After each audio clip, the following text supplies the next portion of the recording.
Good afternoon, this is Pete Johnson, and today I'm going to be taking you through two different exercises, and I'm going to be going through three phases of each exercise: the stability phase, the strength phase, and the power phase.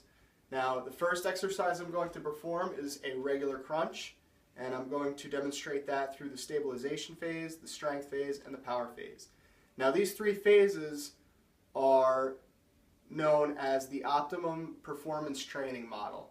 We want to go through the stabilization phase first in order to gain stability of our spine and our pelvic regions so we have a proper support, a proper base. Then we go through our strength phase to develop a little bit of muscular strength that support our spine and our pelvis.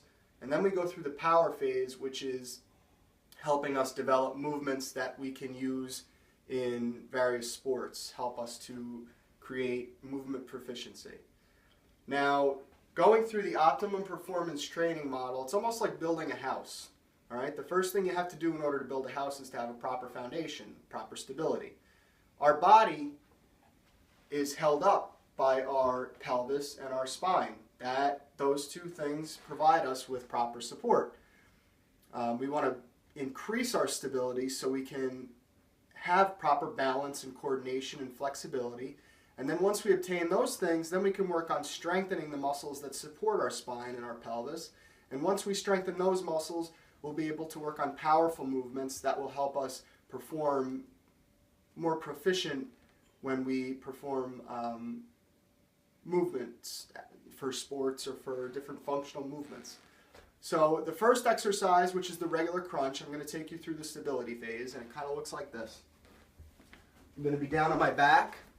My feet are going to be flat on the floor.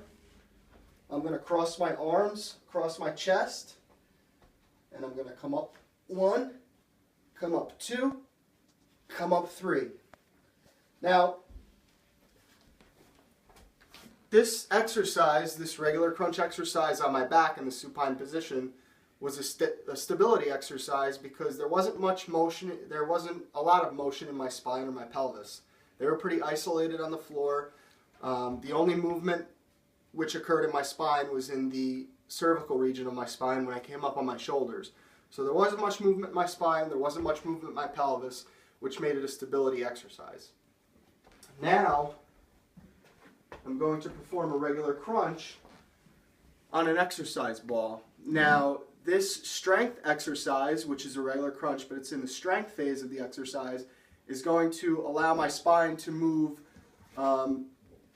more throughout a full range of motion, and I'm going to have to increase my speed with the exercise and the force of my contractions of my core with the exercise.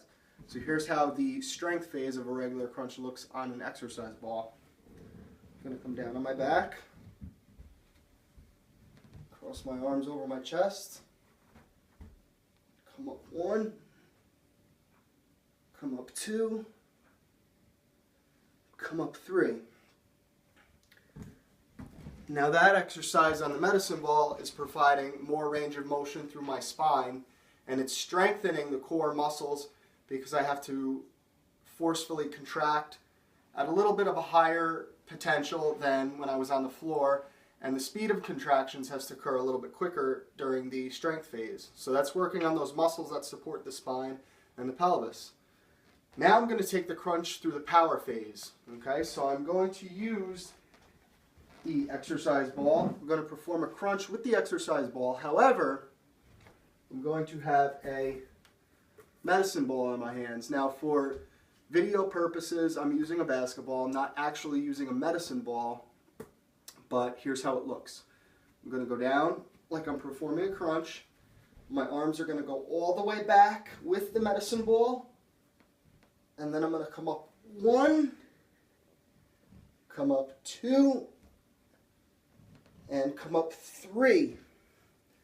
Now, for video purposes as well, I don't have a partner to help me perform these exercises, so when I come back with the medicine ball and I forcefully come up, normally you could have a partner to throw the medicine ball to, or if you were working against a flat surface, you could throw the medicine ball against the wall or a flat surface, and that'll help really provide powerful movements in your arms Your core will really have to fire on all cylinders.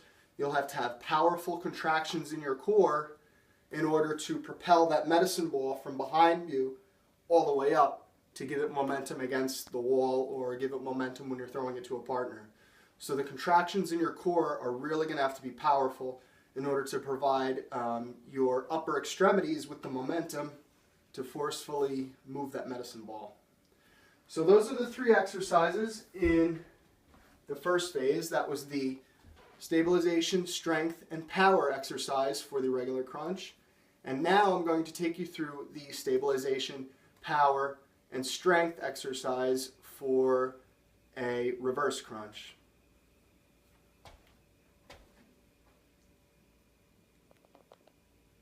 Okay. What is it? See if it stops. I think it did. I'm not sure.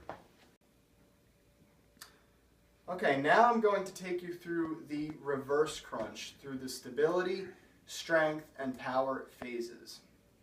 Now, we use the Optimum Performance Training model, like I stated before, is because it's almost like we're building the house. We want to create a firm foundation before we start working on our body. So we want to create a firm foundation with our spine and our pelvis, okay?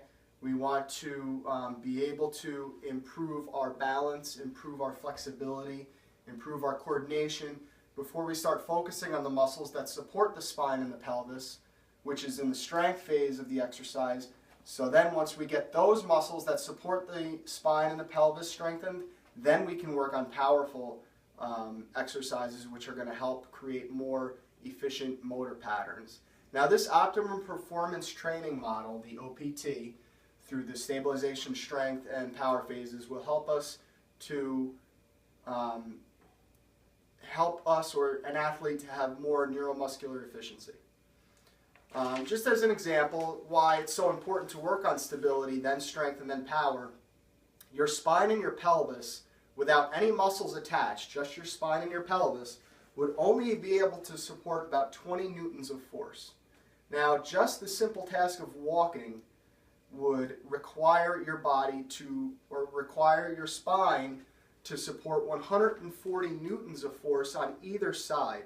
So really, we need musculature in our spine and our pelvis to support our spine and our pelvis in order to just do the simple movement of walking up and down the street, or any other movements that are, simple, that only require minimal effort.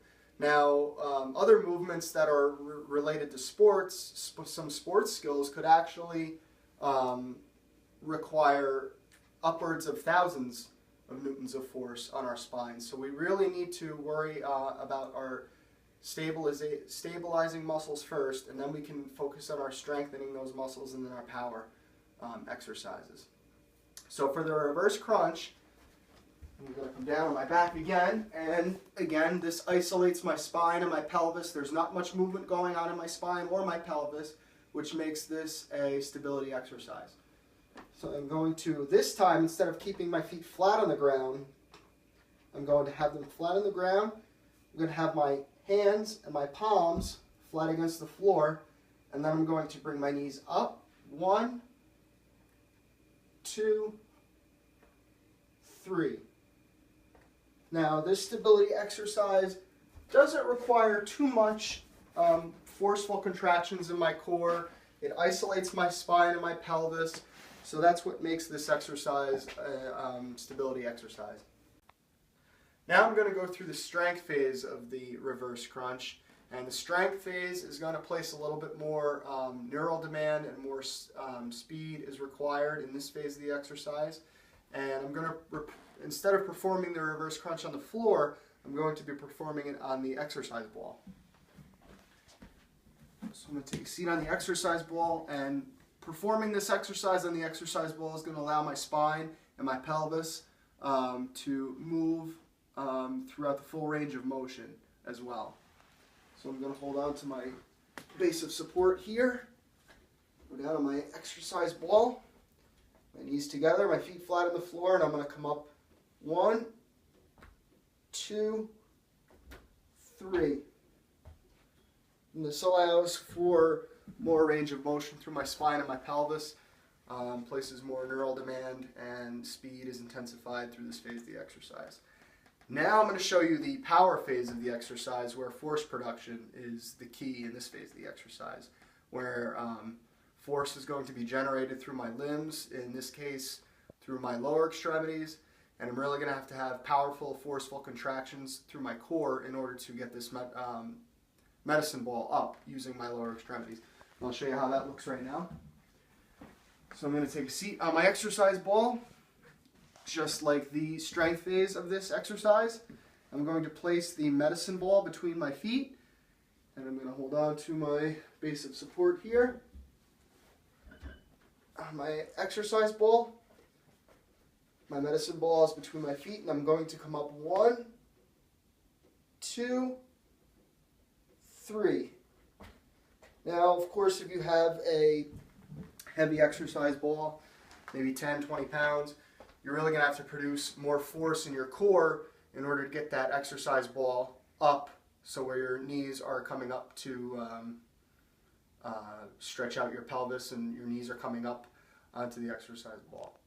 So that's the progressions in the regular crunch and the reverse crunch. Thank you for watching.